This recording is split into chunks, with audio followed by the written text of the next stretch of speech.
میرا تعلق ایک دیہات سے ہے اور مجھے اچھی طرح یاد ہے کہ والد گرامی مجھے انگلی سے لگا کر کے مسجد میں لے جایا کرتے تھے. تو بوڑھے بزرگ جو مسجد میں جانے سے قاصر تھے وہ گھروں میں بیٹھ کے قرآن پڑھتے ہوتے تھے اور عموماً ظہر کے وقت بھی اور صبح کے وقت بھی گھروں سے قرآن پڑھنے کی آوازیں آیا کرتی تھی. آج گھروں سے پاپ میوزک کی صدائیں سننے کو تو ملیں گی لیکن قرآن کے نغمے موقوف ہو گئے. یہی وجہ ہے کہ آج ہمارے گھروں سے برکت روٹ گئی ہے.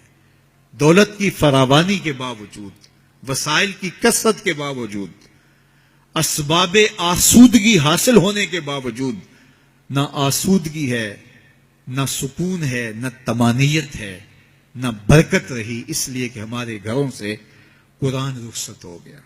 آج صبح اٹھ کے فیس بک کا چہرہ تو دیکھتے ہیں لیکن قرآن کا نقشہ نہیں دیکھا جاتا.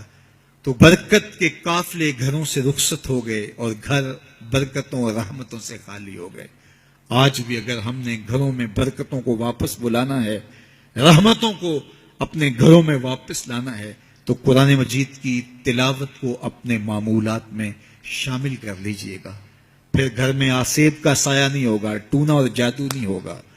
پھر کسی بابر ملنگ کے پاس جا کر کے آپ کو اپنے مسائل نہیں بتانے پڑیں گے. آپ کے گھر میں قرآن ہے، سارے دکھوں کا علاج اسی مرشد کے پاس ہے.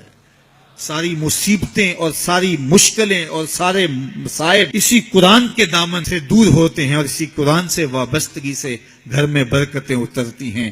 پھر آپ کو نہ آسیب، نہ جادو، نہ ٹونا اور نہ کسی نے کوئی بندش کی ہے، نہ کسی نے کوئی مسئلہ کیا ہے، کچھ نہیں ہوگا. آپ کے گھروں پہ رحمتوں کے سائے ہوں گے، اس لیے کہ آپ کے گھروں میں قرآن جب تلاوت ہوگی تو رحمتوں کے فرشتوں کا نزول ہوگا. تو جب رحمتوں کے فرشتے تمہارے گھر میں اتریں گے تو پھر کوئی مصیبت، کوئی پریشانی، کوئی بندش، کوئی دکھ آپ کے گھروں میں نہیں ہوگا. اس لیے قرآن مجید کی تلاوت کو اپنے معمولات زندگی میں شامل کیجئے. دیکھیے یہ رمضان المبارک کا مبارک مہینہ اکثر گھروں کے اندر قرآن مجید کی تلاوت کا معمول رہا اور جو دن باقی ہیں ان ایام میں تلاوت کلام مجید کا معمول باقی رہے گا.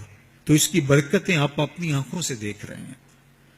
اور اگر یہ پورا سال ہمارے گھروں میں معمول باقی رہے، ہماری صبح کا آغاز ہی قرآن مجید کی تلاوت سے ہو، بیٹیاں بھی قرآن کھول کے صبح بیٹھ جائیں اور بیٹے بھی قرآن کھول کے بیٹھ جائیں، بوڑھے بھی قرآن کھول کے بیٹھ جائیں، جوان بھی قرآن کھول کے بیٹھ جائیں، تو مجھے بتائیے کہ کتنی رحمات اور کتنی برکات کا گھروں میں نزول ہو. تو اس لیے اپنے گھروں میں قرآن مجید کی تلاوت کے معمول کو کبھی بھی ترک نہ کیجیے. چاہے روز کے 2 صفحے پڑھیے، قرآن مجید کی تلاوت کے معمول کو باقی رکھیے. اور اگر اللہ آپ کو نصیب کرے تو اس کو مفہوم اور ترجمے کے ساتھ پڑھنے کی کوشش کیجیے تاکہ قرآن کا جو ہمارے نام پیغام ہے وہ بھی ہم سمجھ پائیں کہ قرآن ہمیں کیا بتا رہا ہے اور ہمیں کیا میسج دے رہا ہے، تاکہ ہماری زندگیاں اس پاکیزہ کتاب کی روشنی اور کتاب کے اجالوں میں بسر ہو. اور یہ کتاب اللہ کا تیسرا حق ہے کہ اس کو مفہوم و مطلب کے ساتھ سمجھنے کی کوشش کریں. یہ ہمارے رب کا ہمارے نام پیغام ہے.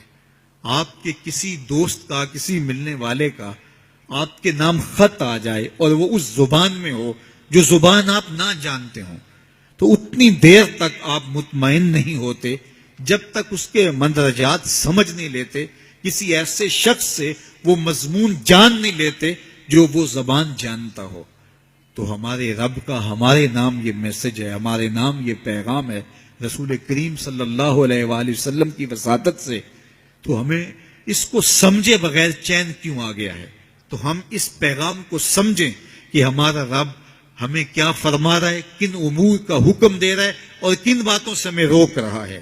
اگر ہم قرآن مجید کو اس انداز سے تلاوت کریں گے اور قرآن مجید کو سمجھ کے پڑھیں گے تو ہماری زندگی خود بخود تبدیل ہوتی چلے گی.